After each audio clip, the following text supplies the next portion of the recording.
Suite des 5 championnats majeurs avec des chocs ce week-end. Les amis, c'est l'occasion de tenter un prono sur Unibet. 100 € de bonus sur le premier pari si les perdants avec le code LEXCITY. Condition pour jouer en bas de l'écran. Là, c'est Los Angeles. Ça te fait penser à quoi tout ça? Un peu à Nice, hein. Plus à Nice ou plus à GTA? Ah ouais, GTA, ouais, j'ai passé beaucoup de temps sur GTA plus jeune. L'équipe, j'espère que vous allez bien aujourd'hui. Petite vidéo tranquille qui n'était pas prévue à la base sur Hugo Lloris. Notre ancien capitaine de l'équipe de France s'est confié dans les colonnes du Parisien et revenait sur la sélection tricolore avant d'enchaîner une interview chez The Athletic pour s'étendre sur le passage à Tottenham. Quelques déclarations valent le détour comme celle sur la séance de tir au but en finale de la Coupe du Monde 2022.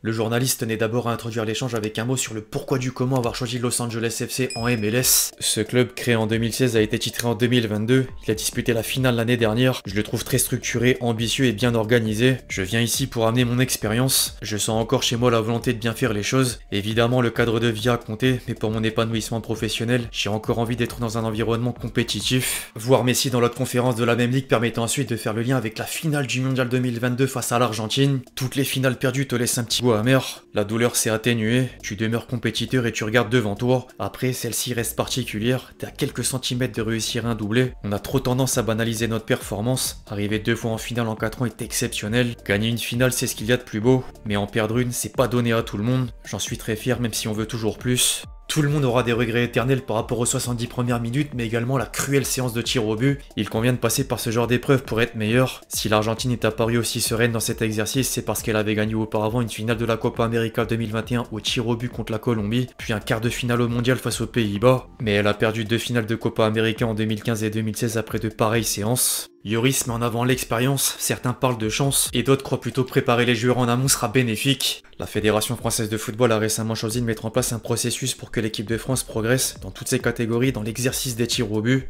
Au sein de l'instance, on souhaite plus rien laisser au hasard au niveau de cet exercice qui doit plus être qualifié de loterie. Hubert Fournier, le directeur technique de la 3F, a déclaré ceci: c'est le sélectionneur qui est responsable et tout part de lui. Il devra leur proposer un scénario en essayant au maximum de contextualiser la séance de tir au but, et puis il devra leur proposer des exercices variés qui leur permettront de créer de la confiance personnelle chez les tireurs. Il faudra aussi préparer au même titre que celle pour le match, une vraie stratégie en lien avec cette spécificité qu'est le tir au but. Il y a aussi un grand travail à faire avec les gardiens qui sont aussi un élément capital dans la réussite des tirs au but. Il y a aussi une stratégie à mettre en place avec les entraîneurs des gardiens pour qu'ils aient aussi une connaissance des tireurs pour créer de la confiance. L'annonce date de début février et notre ancien capitaine des Bleus était forcément interrogé là-dessus. C'est bien de se poser la question, il y a un réel objectif, mais est-ce réalisable? Je peux pas y répondre. Il y a des gardiens plus à l'aise que d'autres dans cet exercice. J'ai pas été beaucoup en réussite dans ma carrière sur cet aspect-là, même si j'en ai arrêté d'important. Quand on discute avec Dibu Martinez, pour lui c'est un jeu psychologique. Je sais pas faire, mais ça veut pas dire qu'il a gagné toutes ses séances de penalty. Tu aurais aimé faire plus, faire mieux, et quand la réussite n'est pas de ton côté, c'est toujours difficile. Au final, on comprend qu'il a absolument aucune réponse avec en plus un aveu de faiblesse. Quand les Argentins se présentent, y a que des gars qui tirent des penaltys en club. Chez nous, non, à part Kylian. L'expérience s'acquiert à travers des défaites. Je suis persuadé que si demain l'occasion se représente pour Kingsley ou Aurélien, qui avaient raté leur tentative, ils auront ce vécu. C'est pas un traumatisme, juste une expérience. Inutile de refaire l'histoire, maintenant un nouveau gardien en la personne de Maignan lui a succédé en équipe de France. Il a tellement tout bien fait les saisons précédentes que maintenant on attend toujours plus ou jamais moins, mais il a la personnalité et le talent pour s'éclater. À l'aube d'une grande compétition, j'ai aucun doute sur sa capacité à réussir un grand euro. C'est son moment, j'ai beaucoup d'affection pour Mike, je l'ai vu arriver, grandir et maintenant performer au plus haut niveau. Je lui souhaite le meilleur. En parlant de l'Euro, en juin prochain, il suivra une première grande compétition internationale en tant qu'observateur depuis plus de 10 ans. Tout ça créait un vide, mais sincèrement, je suis pas dans une situation où il me manque quelque chose. J'ai tout fait en bleu, j'ai été près de 15 ans, disputé 7 compétitions et joué les plus grandes finales. À un moment, il faut savoir passer la main. Quand j'ai regardé leur match en 2023, je me suis jamais dit que j'aimerais être sur le terrain, mais je serais le plus heureux de les voir gagner l'Euro. On apprend d'ailleurs dans l'article qu'ils gardent toujours contact avec d'anciens partenaires pour des occasions particulières, la nouvelle année. Quand j'ai signé ici, j'ai reçu plein de messages. On a eu la chance avec notre génération d'avoir marqué l'histoire du football français, et ça, on ne pourra pas nous l'enlever, on est liés à vie. Enfin, il a évoqué 2 personnes en particulier, dont le sélectionneur d'abord. Ça se résume en 2 mots, respect et confiance. Il a un don pour transmettre. À la différence d'autres entraîneurs, il a ce talent rare de tout de suite mettre les joueurs à l'aise. Ça fait tomber les barrières. L'autre n'est autre que Mbappé, sans surprise, suite à l'annonce de départ du Paris Saint-Germain. Le changement ne peut qu'engendrer du positif. Il va sûrement rejoindre le plus grand club au monde, ou du moins le plus titré. Kylian a tout. Ses perfs sur le terrain, son charisme et sa personnalité en dehors. Ça va lui permettre de se rapprocher de ses objectifs personnels ultimes. Il est déjà tout en haut et va tout faire pour y rester et continuer à être le meilleur.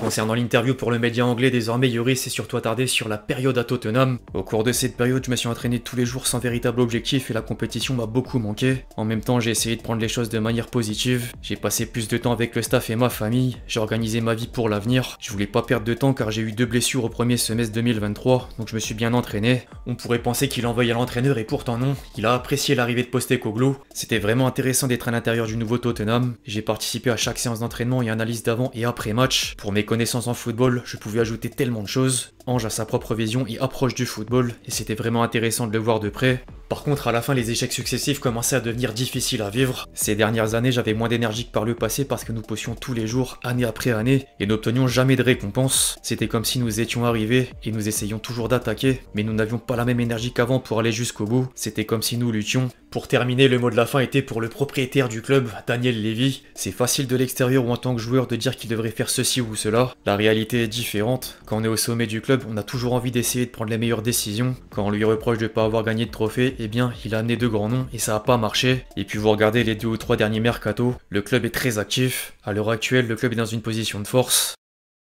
Enfin bref l'équipe, c'est tout pour cette vidéo sur les déclarations fortes de Lloris. J'espère qu'elle vous a plu, je compte sur vous si c'est le cas pour lâcher votre meilleur j'aime comme d'habitude. N'hésitez pas à réagir dans les commentaires et notamment sur la fameuse séance de tir au but qu'il faut travailler d'après la Fédération Française de Football. Puis d'ici là, on se retrouve très vite sur la chaîne pour de nouvelles vidéos. C'était Lexchi. Ciao ciao.